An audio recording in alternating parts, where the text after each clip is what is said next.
जरा सोचिए, साल है 2035। हम सब यूरोप में हैं। माहौल बहुत ही खूबसूरत है, इतिहास जैसे हर कोने में जिंदा है। लेकिन कुछ तो है जो अजीब लग रहा है। सड़कें शांत है, कैफे भरे हुए हैं, पर वहां ज्यादातर बुजुर्ग लोग ही नजर आ रहे हैं। आखिर ऐसा है क्यों? देखिए, ये सिर्फ एक एहसास नहीं है, ये एक बहुत बड़ी चेतावनी है। ऐसा महसूस होता है जैसे हम किसी सुपर पावर में नहीं बल्कि दुनिया के सबसे महंगे और विशाल ओपन एयर म्यूजियम में घूम रहे हैं। और यही यही है इस पूरे विश्लेषण का सेंट्रल पॉइंट।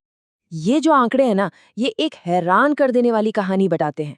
सोच कर देखिए, 2008 में यूरोपियन यूनियन और अमेरिका की इकोनॉमी मतलब लगभग एक ही साइज की थी। लेकिन आज अमेरिका 27 ट्रिलियन डॉलर की सुपर इकोनॉमी है और यूरोप 17 ट्रिलियन पर ही संघर्ष कर रहा है। ये जो 10 ट्रिलियन डॉलर का गैप है ना, ये इतना बड़ा है कि जापान और जर्मनी दोनों की इकोनॉमी मिलाकर भी इससे कम है। तो सवाल ये उठता है, आखिर ये हुआ कैसे? तो चलिए पहले घाव को समझते हैं। यूरोप का जो इंडस्ट्रियल हार्ट है, यानी जर्मनी, वो आज बड़ी मुश्किल में है। पता है, वो मॉडल जिसने जर्मनी को इतने सालों तक दुनिया का एक्सपोर्ट पावर हाउस बनाए रखा, वो मॉडल अब बस टूट चुका है। कई दशकों तक जर्मनी का सक्सेस फॉर्मूला बहुत सिंपल और कह सकते हैं थोड़ा चालाकी भरा भी था। सिक्योरिटी के लिए अमेरिका पर निर्भर रहो, अपनी महंगी गाड़ियां बेचने के लिए चीन के मार्केट पर, और अपनी फैक्ट्रियां चलाने के लिए रूस की सस्ती गैस पर। बड़ा आरामदायक सिस्टम था, जब तक कि ये सब एक साथ धराशायी नहीं हो गया। और इसका नतीजा अब देखिए। BASF, दुनिया की सबसे बड़ी केमिकल कंपनी, जर्मनी में अपना प्रोडक्शन बंद कर रही है। क्यों? सिंपल, एनर्जी की कीमत इतनी ज्यादा हो गई है कि वहां बिजनेस करना अब फायदेमंद ही नहीं रहा। और सुनिए, वो अपना 10 बिलियन यूरो का नया प्लांट जर्मनी में नहीं, चीन में लगा रहे हैं। ये सिर्फ एक कंपनी का जाना नहीं है, ये एक पूरी इंडस्ट्री का पलायन है। अब अगर कोई सोच रहा है कि भाई एनर्जी इतनी महंगी हुई क्यों, तो इसका जवाब इस पैराडॉक्स में है, इस विरोधाभास में। जर्मनी ने एनवायरनमेंट बचाने के नाम पर अपने सारे न्यूक्लियर पावर प्लांट्स बंद कर दिए, जो साफ सुथरी एनर्जी देते थे। ठीक है, लेकिन फिर बिजली की कमी पूरी करने के लिए उन्हें क्या करना पड़ा? उन्हें अपने सबसे गंदे यानी ब्राउन कोल वाले पावर प्लांट्स दोबारा शुरू करने पड़े। मतलब ऐसी आयरनी है कि विश्वास करना मुश्किल हो जाता है। बस ये एक आंकड़ा सुन लीजिए, पूरी कहानी साफ हो जाएगी। यूरोपियन इंडस्ट्री जो है, वो अपने अमेरिकन और चाइनीज कॉम्पिटिटर्स से बिजली के लिए 3 से 4 गुना ज्यादा पैसा दे रही थी। अब इतनी ज्यादा लागत के साथ ग्लोबल मार्केट में कंपटीशन करना, आप ही सोचिए कैसे मुमकिन है? लगभग नामुमकिन। चलिए, अब आते हैं दूसरे घातक घाव पर।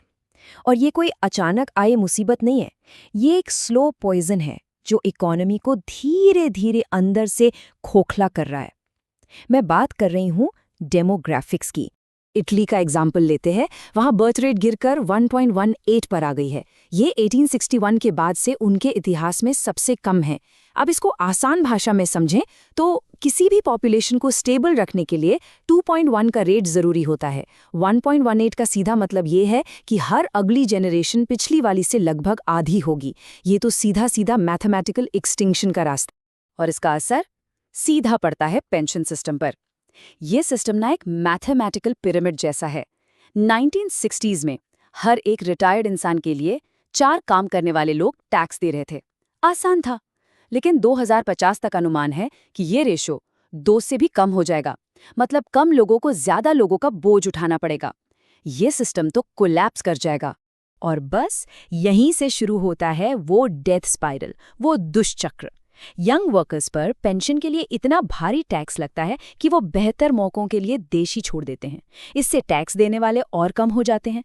तो सरकार क्या करती है? जो बचे हैं उन पर और टैक्स लगा देती है, जिससे और लोग देश छोड़ने पर मजबूर हो जाते हैं। ये एक तरह की धीमी आर्थिक आत्महत्या ही तो है। तो अब आते हैं तीसरे और आखिरी घाव पर। यूरोप मॉडर्न डिजिटल इकोनॉमी की रेस में बुरी तरह पिछड़ गया है।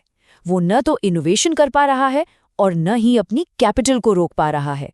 नतीजा, वो अमेरिका और चीन की एक डिजिटल कॉलोनी बनता जा रहा है। एक सिंपल सा सवाल है, किसी बड़ी यूरोपियन टेक कंपनी का नाम सोचिए।